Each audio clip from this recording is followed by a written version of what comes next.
Omaha is known as a great place to raise a family, and we're also home to the NCAA Men's College World Series, and we're home to one of the best zoos in the world. However, Omaha, Nebraska is not for everyone. In fact, our state tourism commission actually had for our official slogan, Nebraska, it's not for everyone. Now, what are some of the regrets of people who have moved from, let's say, California to Omaha, Nebraska?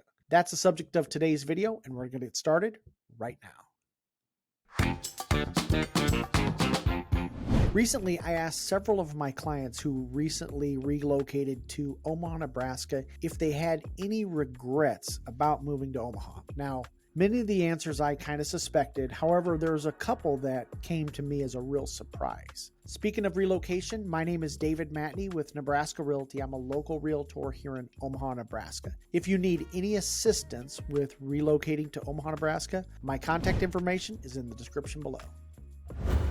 Number one, let's talk about the weather. Now, in Southern California, you have beautiful weather all year long. Omaha, not so much. It gets really cold in the winter and it gets really hot in the summer. And it's a humid hot, not a dry heat. The other issue is the weather is so unpredictable. Now, many people want to know, when does the cold really set in? And that's going to vary. Sometimes we've had snow in October, and sometimes it'll be late December before the first snow flies. If you like all four seasons, then Omaha is a great place. You might even get all four seasons in a week. Everybody wants to know about tornadoes. Now, what about tornadoes? Now, occasionally we do get tornadoes, but it's not an everyday occurrence, okay? We will get thunderstorms with strong winds, hail, heavy rain, and flash flooding. Number two is lack of outdoor activities. Now, we don't have the amount of outdoor activities available to, let's say, someone in Southern California. If you enjoy snow skiing, then Colorado is about an 8.5-hour drive away. Believe it or not, we do have snow skiing at Mount Crescent over in Iowa. That's about 30 minutes away. But again, it's not a mountain. It's basically a hill in Iowa. If you like the beach, then you'll have to jump on a plane at Epley Airfield. Now, it's about a 3 to 4 hour flight to the coast. Speaking of air travel, let's talk about the next regret of moving to Omaha, Nebraska, and that's Epley Airfield. Now, I really like Epley Airfield. It's small and it's easy to navigate. However, if you want to go somewhere, then you're probably going to have to get a connecting flight. It's not an international airport either. The other thing I like about Epley Airfield, and maybe this isn't a positive sign, and that is when you're flying into Epley, the plane is not packed, okay? There's usually some empty seats. However, when you're flying out of Epley, then the plane is usually packed, and that might be an indication that more people want to leave Omaha versus visit Omaha. And then there's the name itself. It's Epley Airfield. Now, to me, that sounds like a biplane landing in an open field from the 1930s. It's Epley Airfield. It's not Epley Airport. Now, for me, I'm cool with it, but if you're used to a bigger airport, then this might be an adjustment. Okay, number four has to deal with geography, and that again is isolation.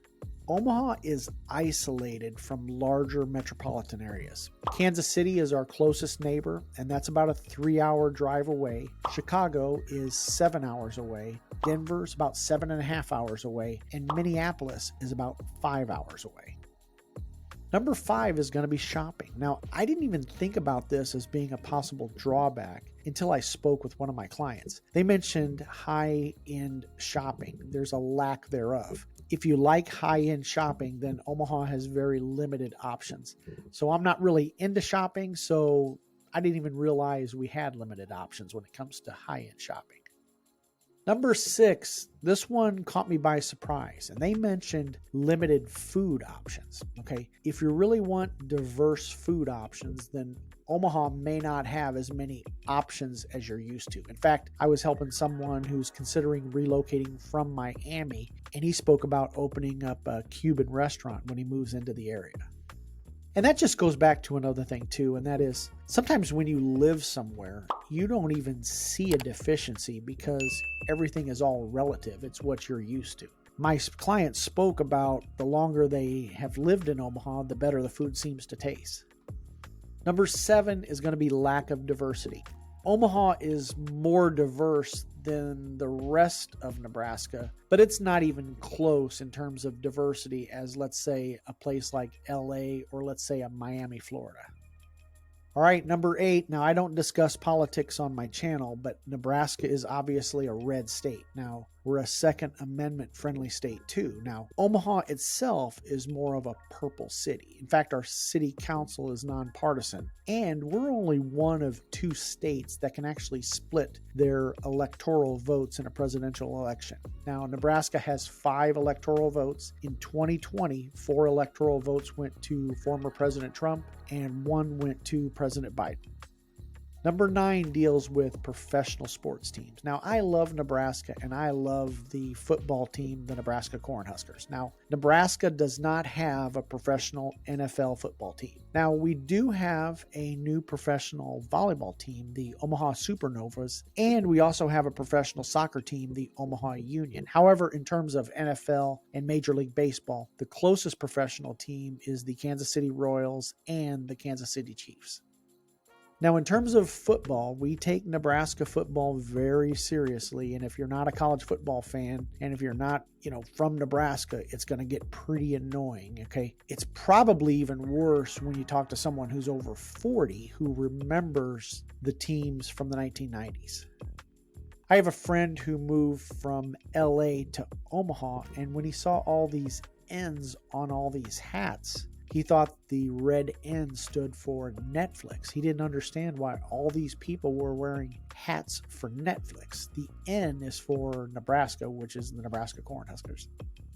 Number 10 has to deal with just the pace of life itself. Now, if you're used to more of a fast-paced lifestyle, Omaha is going to be an adjustment. It's going to be a more laid-back lifestyle, okay? Some people actually drive the speed limit, and I think that's a good thing. And this is kind of tied into pace of life, and that's going to be the nightlife. Now, if you like all of the nightlife options of a large city, then Omaha is going to be more of an adjustment. Now, we do have bars and clubs, but this is Omaha. This is not Las Vegas or Los Angeles. Omaha is known as a great place to raise a family. We're not famous for our clubs. Now, the one thing our city is trying to do is attract more young people, so more young people stay in the state instead of leaving for some of the larger cities. What do you think? Am I missing anything here? Leave your suggestions in the comment section below, and be sure to subscribe to the channel. And if you could do me a huge favor and give this video a thumbs up, I'd really appreciate it.